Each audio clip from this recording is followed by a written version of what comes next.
Hello bachcho, let's read this question. The question says, in the following question, statement first is followed by a corresponding statement second. Of the following statement, choose the correct one. Option A, both statement first and second are correct and statement second is the correct explanation of statement first. Option second, statement first and second are correct and statement second is not the correct explanation of statement first. Option C, statement first is correct and statement second is incorrect, and option D is statement second is correct and statement first is incorrect. Statement first is true solids are anisotropic, and statement second is true solids have short range order in arrangement of constituent particles.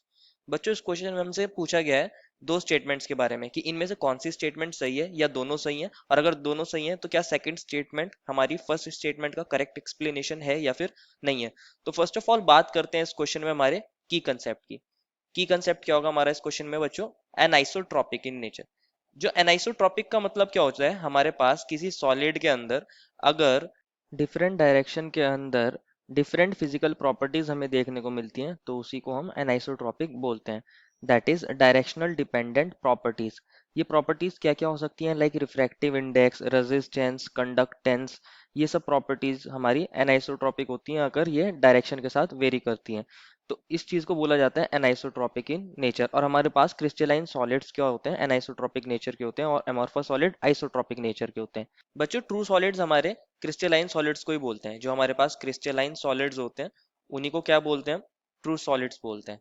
ये बोल सकते हैं या फिर true solids भी इनको बोल सकते हैं।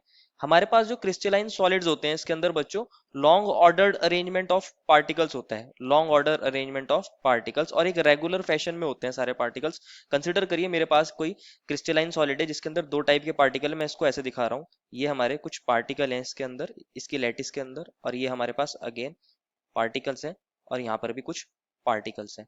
और इसके अंदर दो टाइप के पार्टिकल्स मैं कंसिडर कर रहा हूँ। मान लीजिए ये दूसरे टाइप का पार्टिकल है यहाँ पे, और ये दूसरे टाइप का पार्टिकल है।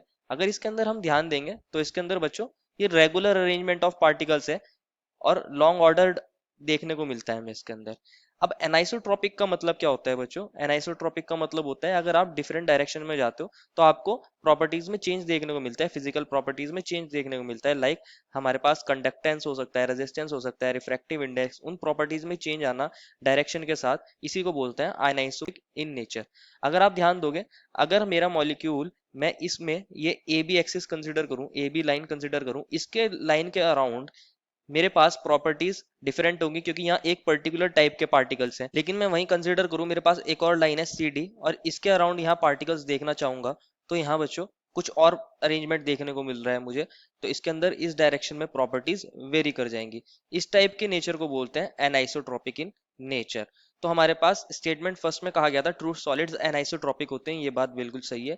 और सेकंड स्टेटमेंट में कहा गया था ट्रू सॉलिड्स जो होते हैं शॉर्ट रेंज ऑर्डर होता है उनके अंदर, तो ये बात बिल्कुल गलत है क्योंकि इनके अंदर लॉन्ग रेंज ऑर्डर होता है। तो हमारा फाइनल आंसर क्या हो जाएगा, statement number first is correct and statement second is incorrect. Therefore, the final answer is option number C. I hope you understood it well and best of luck.